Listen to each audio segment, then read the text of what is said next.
Hi అండి, welcome to Bhavani kitchen. నేను మీ భవానీ. ఈరోజు నేను చూపించబోయే రెసిపీ అటుకులతో చేసిన లడ్డు అండి. అటుకులు పల్లీలతో చేసిన హెల్దీ లడ్డు. ఇది ఎలా తయారు చేసుకోవాలో చూద్దాం. ముందుగా పొయ్యి మీద ప్యాన్ పెట్టుకొని ఒక కప్పు అటుకులు తీసుకోవాలి. మీరు ఏ అటుకులైనా తీసుకోవచ్చండి. నేను కొద్దిగా మందంగా ఉన్న అటుకులు తీసుకున్నాను. ఇప్పుడు ఇవి కొద్దిగా వేయించుకోవాలి. మనకి నెయ్యి కానీ ఏమి వేయకుండా మనం డ్రై రోస్ట్ చేసుకోవాలి. మనకు కొద్దిగా మరీ బ్రౌన్ అంటే రాకూడదండి, మనకి లడ్డు కలర్ అనేది మారిపోతుంది. కొద్దిగా మనం లో ఫ్లేమ్లో పెట్టి వేయించుకోవాలి. సరే, వేగింది లేనిది మనకు తెలుస్తుంది. ఇలా అటుకులు పట్టుకుంటే మనకి చిదికిపోయినట్టు ఉంటే మనకు వేగిపోయినట్టు తెలుస్తుంది. తర్వాత మనం అన్ని నెక్స్ట్ ప్రాసెస్ చేద్దాం. మీకు చూపిస్తాను వేగింది లేనిది. ఈ వేగిపోయి చూసారా, ఇలా చెబుతుంటే విరిగిపోతున్నాయి. ఇప్పుడు ఇవి చల్లారనివ్వాలి. ఇప్పుడు చల్లారిన తర్వాత మనం మిక్సీ బౌల్లో వేసుకుందాం. మిక్సీ బౌల్లో వేసుకొని మనం మెత్తగా ఫైన్గా పౌడర్ చేసుకుందాం. ఈ పౌడర్ చేసిన తర్వాత ఇప్పుడు నెక్స్ట్ ప్రాసెస్కి వెళ్దాం. ఇప్పుడు చూసారా, ఇది మిక్సీ పట్టేసాను, పౌడర్ చేస్తాను. ఇలా మెత్తగా చేసుకోవాలి. ఇది పక్కన పెట్టేద్దాం.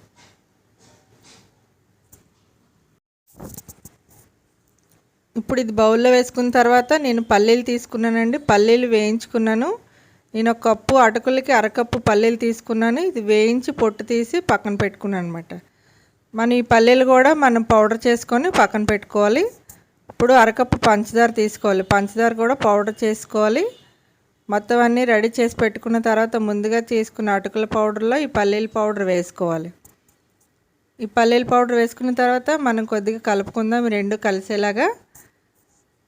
ఈ కలిపిన తర్వాత ఇప్పుడు మనం ముందుగా రెడీ చేసి పెట్టుకున్నాం మన పంచదార పొడిని ఇందులో వేసేసుకుందాం. డైరెక్ట్గా పంచదార వేయడం వల్ల కరిగిపోయి లడ్డు అనేది పర్ఫెక్ట్గా రాదండి. మీరు తీపి తినే వాళ్ళు ఎక్కువ వేసుకోవచ్చు, లేదంటే తక్కువ వేసుకోవచ్చు, అది మీ ఇష్టం. చూసారా, ఇది అంతా కలిసేలా కలుపుకున్నాను. ఇప్పుడు మనం నెయ్యి వేడి చేసుకుందాం. పొయ్యి మీద ప్యాన్ పెట్టుకొని ప్యాన్ వేడిన తర్వాత మనం కొద్దిగా అరకప్పు నెయ్యి వేసుకోవాలి. నెయ్యి వేసుకొని నెయ్యి బాగా మరగనివ్వాలండి. మనకి నెయ్యి అంత వేడిగా మరిగితే మనకి అంత అటుకులనే లడ్డు అనేది పర్ఫెక్ట్గా వస్తుంది. చూసారా, నెయ్యి వేడైపోయింది. ఇప్పుడు ఇందులో వేసేసుకుందాం. మనం ఇది వేయబోయేసరికి అంత వేడిగా ఉందో చూసారా, నెయ్యి అలా వేడిగా ఉండాలి. ఇప్పుడు ఇది మనం కొద్దిగా కలుపుకోవాలి. నెయ్యి వేడిగా ఉంది కాబట్టి మనం స్పూన్తో కలుపుకుందాం. ఇప్పుడు ఈ పంచదార పౌడర్ అది వేసాం కాబట్టి మన నెయ్యి వేడిగా ఉండడం వల్ల మనకి లడ్డు బాగా వస్తుంది. ఇప్పుడు కొద్దిగా జీడిపప్పు, బాదం పప్పు కొద్దిగా నేతిలో వేయించుకోవాలి. మనం ఈ అటుకుల లడ్డు అనేది మనం బెల్లంతో కూడా చేసుకోవచ్చండి. మనం బెల్లం వేసామంటే మనకి ఎక్కువగా నెయ్యి కూడా పడదు. ఆ బెల్లంతోనే మన లడ్డు అనేది చేసేసుకోవచ్చు. నేను పంచదార వేసి చూపిస్తున్నాను. మీరు బెల్లం నచ్చకపోతే బెల్లంతో కూడా మీరు ట్రై చేసుకోవచ్చు. ఇప్పుడు చూసారు, వేగిపోయి మనం ముందుగా రెడీ చేసి పెట్టుకున్న మనం ఆ మిశ్రమంలో మనం వేసేసుకుందాం. జీడిపప్పు అవి తినేటప్పుడు బాగా తినడానికి బాగుంటాయి కాబట్టి ఇలా ఎక్కువగా వేసాను నేను.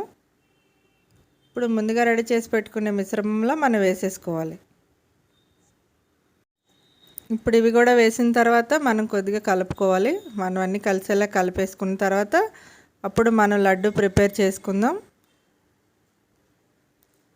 సరే, అంతా కలిసిపోయింది, నెయ్యి కూడా సరిపోయింది. ఇప్పుడు లడ్డు గట్టిగా ప్రెస్ చేస్తూ చుట్టుకోవాలండి. మనకి ఎందుకంటే అటుకులు అనేవి డ్రైగా ఉంటుంది కాబట్టి మనం ప్రెస్ చేస్తూ చుట్టుకోవాలి. ఒకవేళ లడ్డు అవ్వకపోతే ఒక 2 స్పూన్లు పాలు వేసి మనం చుట్టుకోవచ్చు. కాచి చల్లార్చిన పాలు ఉంటాయి కదా, మనం అవి వేసి చుట్టుకుంటే లడ్డు పర్ఫెక్ట్గా వచ్చేస్తుంది. చూసారా, లడ్డు అనేది కరెక్ట్గా వచ్చింది. అన్నీ ఇలాగే చేసి పెట్టేసుకుందాం. ఎంతో టేస్టీగా ఉండే అటుకుల లడ్డు అనేది రెడీ అయిపోయింది. మీరు కూడా ట్రై చేసి చూడండి. ఎలా వచ్చిందనేది కామెంట్స్లో తెలియచేయండి. ఈ వీడియో మీకు నచ్చితే లైక్ చేయండి, షేర్ చేయండి, సబ్స్క్రైబ్ చేయండి. పక్కనే ఉన్న బెల్ ప్రెస్ చేయడం మర్చిపోకండి. Thank you for watching.